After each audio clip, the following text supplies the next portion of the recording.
Number 16, Duke travels to number 4, Florida State. Pretty simple reason why I want to talk about this one. Florida State is doing this thing where they're playing to the level of their competition. And I think that makes for some interesting outcomes because Duke is not a pushover. They're probably playing without Riley Leonard. ESPN has got them at 20% as opposed to Florida State 80%. The line is Florida State 14.5. The over-under is 50. But Mike Elko's got those boys playing. He's got them playing, man. Duke is the number 16 team in the country.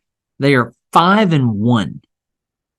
This is another one of those things like, tell me you saw this coming.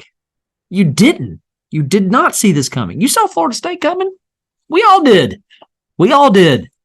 Jordan Travis, Trey Benson, Johnny Wilson, Jaheim Bell, Keon Coleman. They got dudes everywhere, but they're doing this thing where they play with their food, except for last week, 41-3 over Syracuse. They messed around with a Clemson team. They messed around with a Boston College team. Right? I'm going to go ahead and tell you that I like Florida State to win this game. I like Florida State to win this game. The reason I like Florida State to win this game is because of the 5 or 6 reasons that I just said a second ago. Jordan Travis, Trey Benson, Johnny Wilson, Keon Coleman, Jaheim Bell. There's so much firepower. But,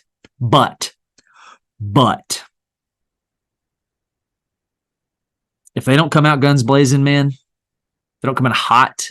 If they look at that Duke brand and say, man, we'll just roll the ball out there. We got this. Duke's going to punch them in the mouth. And they're going to find themselves late into the fourth quarter exchanging blows, exchanging punches, fighting for a win at home. I'm going to take Florida State to win this game. I'm going to take Duke to cover, though. I'm going to take Duke to cover. With this over-under sitting at 50, some might say it's high, some might say it's low. I feel like it's like a sweet spot for this game. Like a sweet spot, man. Here's what I think is going to happen. I think the scoreboard and reality are not going to line up. I'm going to give Florida State a 31-21, maybe an even 24, but I'll stick with 21, 31-21 win again for the Noles. But it's going to be one of those things where as the Florida State Seminoles are walking off the field and they're singing their alma mater, they're going to be looking at one another going, whoo, man, how do we get out of this one alive? I can't name you a single Duke player outside of Riley Leonard. But what I do know is this. They're going to bring it come Saturday night.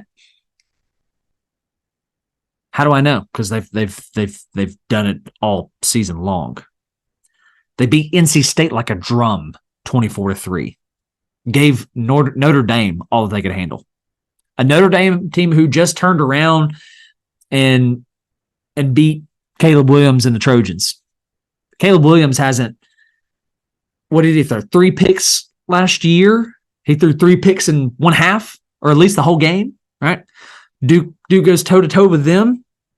What happens if Riley Leonard doesn't get hurt in that one? Duke slapped UConn. They slapped Northwestern. They slapped Lafayette. They slapped Clemson. Slapping dudes, man. You know, Mike Elko's pregame speech is just going to be something like, "They don't think you belong here." He's going to make media references.